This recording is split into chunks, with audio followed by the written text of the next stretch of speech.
Howdy, and welcome to the Aggie Teach Momentum podcast, brought to you by the Aggie Teach Arts and Sciences program at Texas A&M University. I am your host, Kendrick Davies, former high school physics and astronomy teacher and current program coordinator for Aggie Teach Arts and Sciences. This podcast is meant to provide a little more insight and information to those seeking a secondary content teacher certification in Texas. We aim to provide episodes that help pre-service educators on the path to certification, as well as leverage the experience of myself and other guest speakers to support teachers in their first few years in the classroom. So why is this podcast called Aggie Teach Momentum? Well, fellow Aggies might be able to pick up on how the name might be abbreviated, ATM, which is of course a tribute to the great institution of Texas A&M University. But beyond that, the word momentum is very applicable to what we are trying to do with this podcast. My physics teacher background is kicking in, so I need to bring up that momentum is a physical quantity that describes how easy or difficult it would be to alter the course of an object already in motion. Think of a freight train moving down the tracks. Lots of momentum. Hard to stop, right? The hope is that this podcast will help the pre-service and early career educators, both in the Aggie Teach program and elsewhere in the state, to build that momentum towards becoming effective classroom educators. Graduates of the Aggie Teach program at Texas A&M already have a great starting point, so let this podcast help give you that extra push and add to your momentum. So today's topic is what to look for during classroom observations, and we have a guest in the studio with us today. Please welcome Dr. Bart Taylor, lecturer in the College of Education and Human Development with the Department of Teaching, Learning, and Culture at Texas A&M University. Welcome. Howdy, everybody. So thank you for joining with me today. First question that we normally have for guest speakers is about your background. So can you give us a little bit of background on your history in education, how you came to teacher preparation? Tell us a little bit about yourself. Yeah, I got a actually crazy history, and so that's why I like being in this position and teaching this course with pre-service teachers, because I come from a non-traditional teaching background. You know, I was I'm an educator of 25 years in the world of career and technical education. I actually taught IT, information technology, and cybersecurity at A&M Consolidated High School here in College Station, Texas, for 18 years in my early career. I got started because I always wanted to be a teacher, but college doesn't work out for everybody in the right ways. And so I found myself building more bonfires than actually studying. And so found myself relying on my skills to maintain an income and finding work that way, so out of school. But luckily I had talents in IT, but I always wanted a career in education. I always wanted to be a teacher, but I thought I lost that. But luckily one day I was reading the paper and it said, looking for an IT teacher, no degree required. And I had no idea what that meant, but I looked into it and said, I would love to be an IT teacher. I currently don't have a degree. What does this mean? But that's when I learned about the teacher preparation programs and how to get and become a teacher without that degree necessarily, that common route. And so I realized that was for me. I had talents in industry, I had talents that I was using, and that's the world of career and technical education. So through a program with Sam Houston State University, that teacher prep program, I was invited to be in there and got my teacher certification and started teaching IT and cyber at Consolidated High School. From there, I think I was just recognized early on because I did have talents in technology, but I guess been a natural leader, but I was propelled to go into being an instructional coach and a curriculum coach very early in my career, like my second year. Nice. That helped me to work with the New Teacher Academy, the New Teacher Induction every year. So working with pre-service teachers, 0 year kind of was my specialty. So working with those teachers, developing new teacher programs, it was just something I fell in love with. And so when the opportunity came around after me continuing my education, finishing my bachelor's, getting a master's, I was like, well, it's actually time for the doctorate. Let's see what we can do. And so I interviewed at that time for our program here at Texas A&M and interviewed with Dr. Caldwell at the time. And she goes, my goodness, with your technology background and your personality, you need to come teach here at A&M and pick up this EDCI 365 course, technologies in the classroom. And I said, hey, I'm all for it. And found out a way and invited me over here, and that's when I started in 2015, started teaching here at A&M. And it's just been a joy picking up whatever courses they can give to me. Finishing my doctorate in 2018 kind of opened up a little bit more doors for me here at A&M, but I think they found pretty quickly that TEFB 322 was my bread and butter. Just the stories that I can share, the information I can share of how to be a teacher, how to traverse that world of secondary education is something that really means a lot to me, but that's kind of how I got my start. Non-traditional teaching route, falling in, I guess, the right place at the right time, but still pursuing those dreams no matter what. Yeah. But love being a teacher, always wanted to be a teacher, and love having that opportunity come about. Yeah, it's so fun to hear the backgrounds of guest speakers on our podcast, how you got into education. Because for me, it was completely different. I was a science major here at A&M, and it wasn't going as well as what I had hoped. And I thought, oh, well, I'll give teaching a try. Maybe it'll be my backup plan. But then it became my primary plan. I absolutely loved it once I started doing it. And Consol was actually where I did my student teaching. So it was, nice, yeah. So you mentioned a couple of classes that you teach here at A&M, but let's do TEFB 322. So TEFB 322 is our teacher field-based course that is entry level for most of our students in the secondary teacher preparation program. So first kind of look at classroom observations, first look into going out in the field and seeing what education is about. So how do you approach students' first week of observations? Do you tell them what to look for? Do you kind of stand back and see what is it that they notice? How do you approach that? Yeah, that first week, it's definitely important. And to me, I always like the surprise. And so I never want to ruin that surprise of what it's like to be in an observational aspect the first time. Everybody knows what their classroom experiences were like, but being on the teacher side, it's definitely a little bit different. But I treat it kind of like a job interview when I start going over the expectations of what observation should be like. So not getting into what they're going to see and my expectations of what they want to do, but more expectations of what the job is like. So, for example, we go over the attendance policy. Like, if you're going to have to miss your observation, you're going to have to call that in. Like, in the teaching field, if you're not able to go to school that day, you got to make sure there's a substitute and assignments and everything ready. So a lot of the times we find it harder to miss school than it is to go to school or go to work being sick. But, it's that attendance policy, how to treat a job. It's that job expectation. In addition with those job expectations, I kind of talk about clothing and that attire. You got to be properly dressed to be a professional, especially, they're representing us, Texas A&M University. Right. And so I expect that level of professionalism to be, to the best of their ability. And so we talk about what to wear as a teacher, but also like fun stuff like, hey, if you have a Friday observation, you may get jeans day. So we talk about all the fun, different aspects of clothing. But, I even talk about when we had professional development back in the day with the change of principals, the principal didn't like flip-flops. So we had an entire PowerPoint of what is a flip-flop versus what is a thong. And it was crazy, but that was the attitude and the climate and culture of that school. Yeah, if I can butt in real quick. So my wife is also an educator, and one of her principals absolutely hated flip-flops. Yeah. And his definition was, if it floated, you can't wear it. That's a pretty good one. Well, we did some pictures and example. Maybe some walkouts to show some styles of shoes. But to me, it's very important to understand that attire and that dress code. It's something that's not thought about. You got to think about how you're going to dress because you're mentoring students. They're looking at you. And especially even as an observer, you got to put yourself out there. And kids are going to look at that. They're going to look at what you're wearing and who you are, and it's very important. Yeah, I guess you got to think most of these students are maybe not even 20. I mean, they wouldn't be 20 yet, and they're going to be observing students who are just a few years younger than them. That's a good point, too. I do mention that with that attire. I'm like, hey, y'all aren't that much older than the students you're observing. And so they do need to perceive you not as a friend, but as a mentor, as someone that they can look up to. But that's one of the biggest concerns I talk about with pre-service teachers is they're going to see you as friends. And you got to avoid the friend zone and make sure you draw that line and say, no, I'm your teacher and mentor and not your friend. Yeah, I would always dress up. I would have shirt and tie. I actually grew facial hair. I was like, I got to set myself apart as much as possible. The attire conversation really builds me up because, this is Texas. And so we have a lot of pep rally dress up days as well. Yep. And so even in professional attire, I talk about the fun aspects of dress up as well.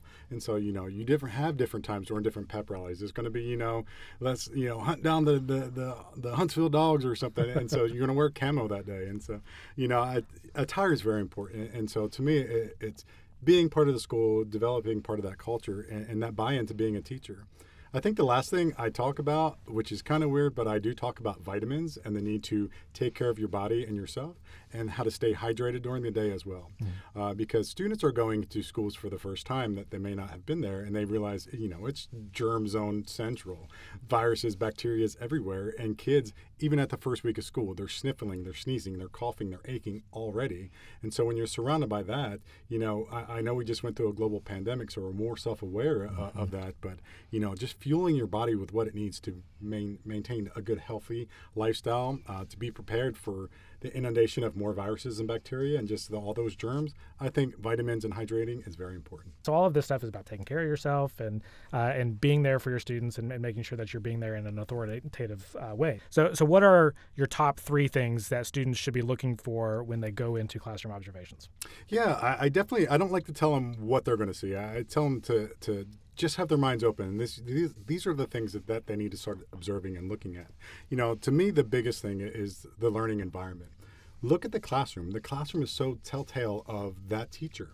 When kids walk into a classroom, they need to walk into a space where they feel welcome, safe, loved, and accepted. And if the teacher hasn't made that learning space reflect that, that's something to take in too.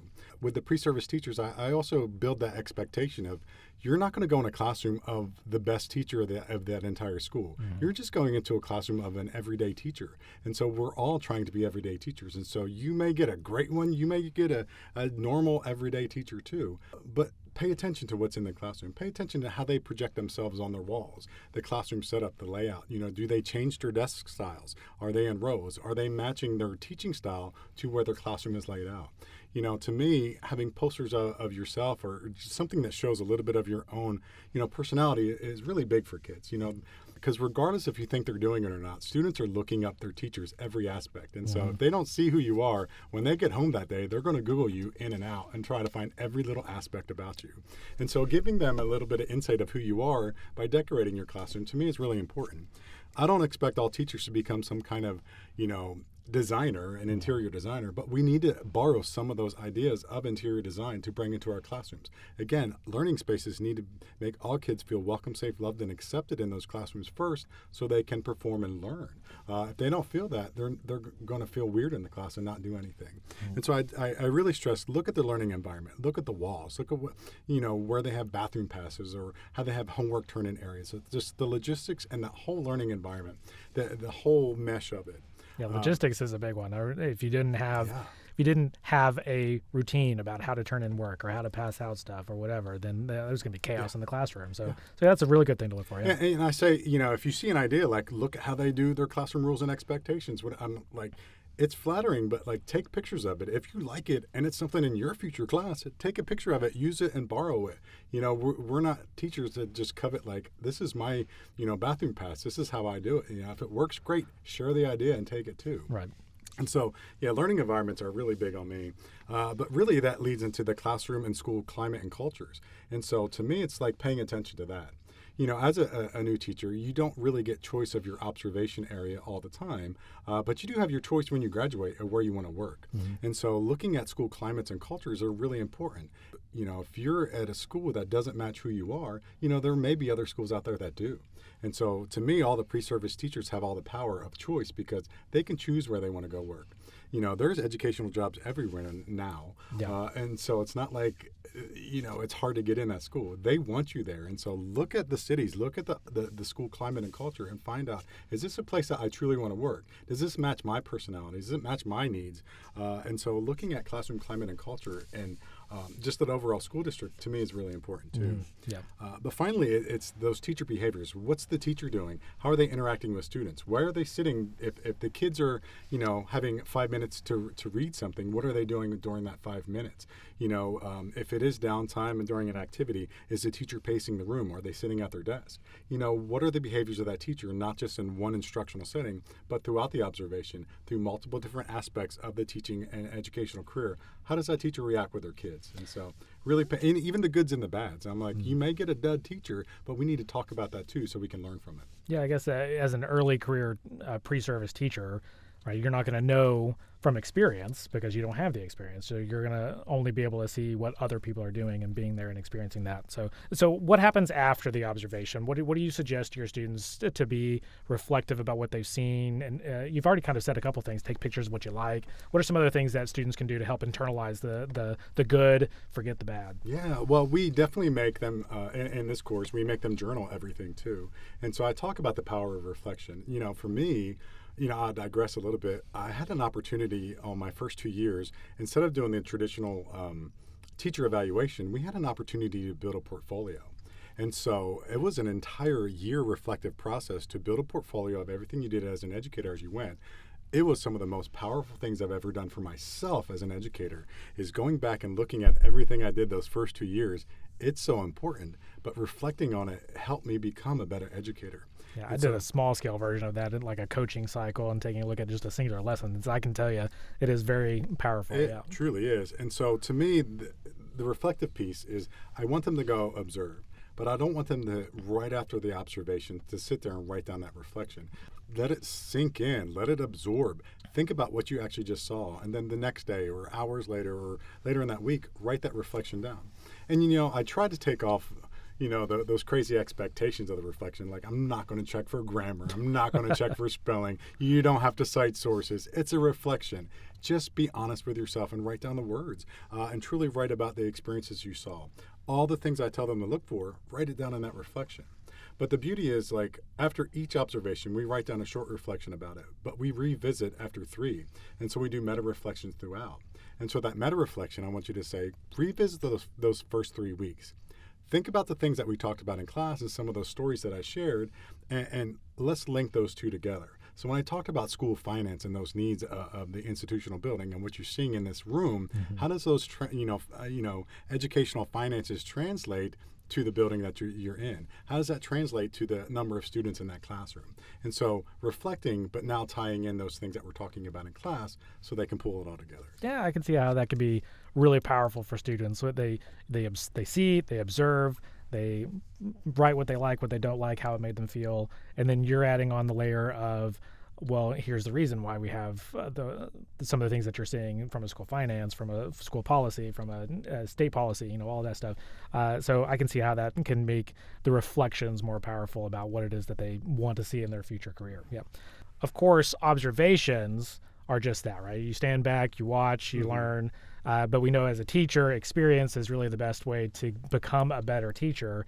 So in your opinion, when should observation turn into helping in the classroom? When should a student turn from a wallflower to someone who's actually physically working with the students and getting that experience?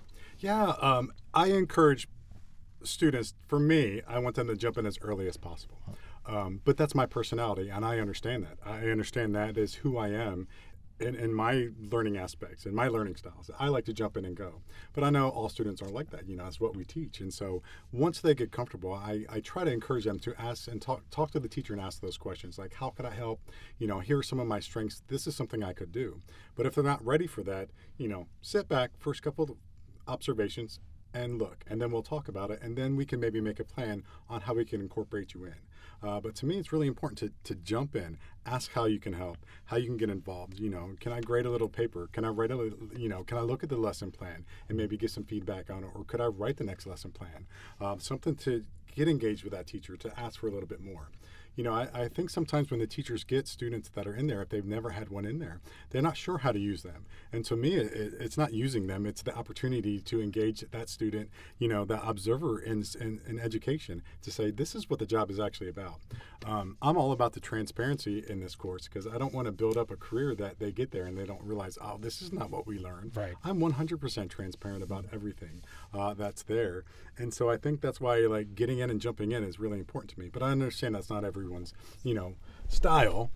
So you got to do what fits for you. But that's why I'm here for is that guidance piece. If you're not ready to jump in, let's talk about what you're seeing these first 2 times, and let's see what we can go in there. What's your strength? Let's talk to the teacher about this aspect to say, let's do this mini lesson, or let's just try to do a one-on-one tutorial with one student. Yeah, I can say from my own experience doing observations, there were teachers who were, lack of a better term, control freaks. They wanted to have their hands on their classroom, and they needed to make sure their students were doing what they needed to be doing. And so it was hard. It was hard for an observer to kind of get in to that. So I appreciate your advice about just asking what are the small things that I can do to help you out in the classroom or that I can get my foot in the door. But you also mentioned this idea of the teachers having a hard time or not knowing what to do with observer in the classroom. So our teachers, right, our pre-service teachers, early career teachers, they're eventually going to have the other side. They're going to be a teacher who has an observer in their room. So what are some pieces of advice that you would give to them about how to handle future observers in their classroom? Sure. Well, just like we want all of our students coming in the classroom to feel welcome, safe, loved, and accepted, we want our observers to feel that same aspect as well. And so if you're a teacher that has the opportunity to get a student observer to help you in the classroom and assist you, it's having that conversation with them saying, they're not just a student here to learn, they're a future teacher. I'm here to help mold that career. We're all students and lifelong learners, but like having that mentality to say, thank you for being here. Thank you for helping me. You are welcomed here. Let's see what we can do.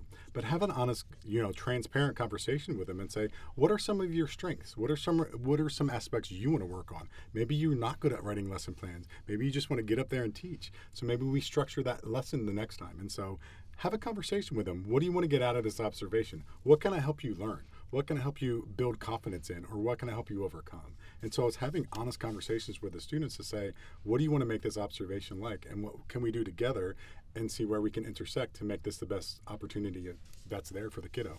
Yeah, it really kind of feels like teaching is almost like an apprenticeship, sort of one generation of teachers helping the next generation of teachers become better. So at this point, I'm going to throw it to you because we have our audience who are early career teachers, pre-service teachers. I want to give you the platform. What is something that you feel like an early career teacher needs to know about in the education space? What's important to you out there? Yeah. So to me, I do come from the world of career and technical education, and I feel like a lot of the times it's missed in some of our teaching programs. We talk about our core academics and all the aspects of teaching, but we don't talk about our electives. And shall I use the word vocational courses? I like the word vocation. I like the word vocational. I think we're in a time of neo-vocationalism where it is a renaissance of the trades and the skills again, where we don't really look down upon someone looking to get a cosmetology certificate versus a college degree. So understanding the needs of career and technical education, and that your CTE teachers in schools are there with you to support all teachers, and that we are all one school, one team. When you have trouble with a student, you're supposed to talk to the other teachers. Your CTE teachers are one of those windows to those kiddos. You'll hear time and time again that kids are only in school to be in their CTE courses. Yeah. Not all of them. I'm just saying this. But CTE is so vital. And so if you are having trouble with a kid, look at that schedule. I'm like, oh no, they're in that construction class. I'm going to talk to Mr. Taylor about that. Yeah. And really get that grade up and say, hey, you want to go on that, student competition? We know you're in that current technical student contest. You got to get your grades up to get there too. It's no pass, no play for CTE as well. Yeah, if I can jump in real quick. Yeah. So my first teaching position was in North Texas, up in Sherman, and I absolutely loved the construction teacher that we had. He also taught HVAC and plumbing, and he was on the robotics team with me. He did a lot of stuff with robotics. I was the science person. He was the construction person. And if I needed something for my physics class, I'd go ask him and be like, hey, I need this. It needs to be X high. It needs to be this ramp, and it needs to be able to, roll an egg down without breaking. And he would give it to his students. And so now there's a link between teachers, but then there's a link between classes and the students building something for the physics department. And now all of a sudden, and it was phenomenal. Yeah. And another way that I got to connect to CTE was as a teacher, I got to participate in a lot of different summer programs, one of which was done by the Economic Development Committee in that area. And I got to shadow the city engineer for a week. And I got to see all the different city positions that either required college or didn't require college. So the wastewater treatment plant, the traffic office. And it was just a really awesome way to see, what our students can do with CTE, with science, with math. That's just awesome. Yeah. I think the only other caveat I put in about CTE is that it's more than just the trades and the skills. Mm-hmm. CTE is about leadership and really teaching those workforce development skills as well. Everybody, regardless of what class they're sitting in, is trying to get in the workforce somewhere at some level.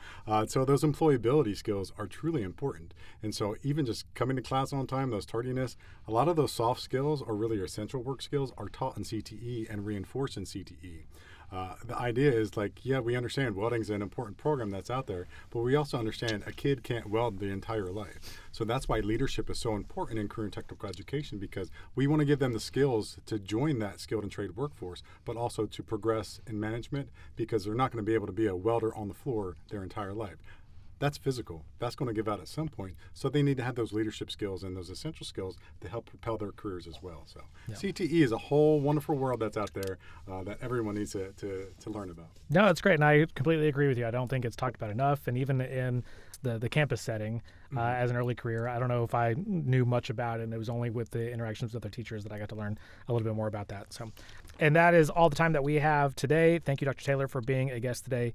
The Aggie Teach Momentum podcast drops every 2 weeks, so make sure that you are looking for the next episode on Spotify or linked on the Aggie Teach Arts and Sciences website. For more information, you can visit our program website at aggieteachartsci.tamu.edu. That is aggieteach, ARTSCI.tamu.edu. Thanks and gig 'em.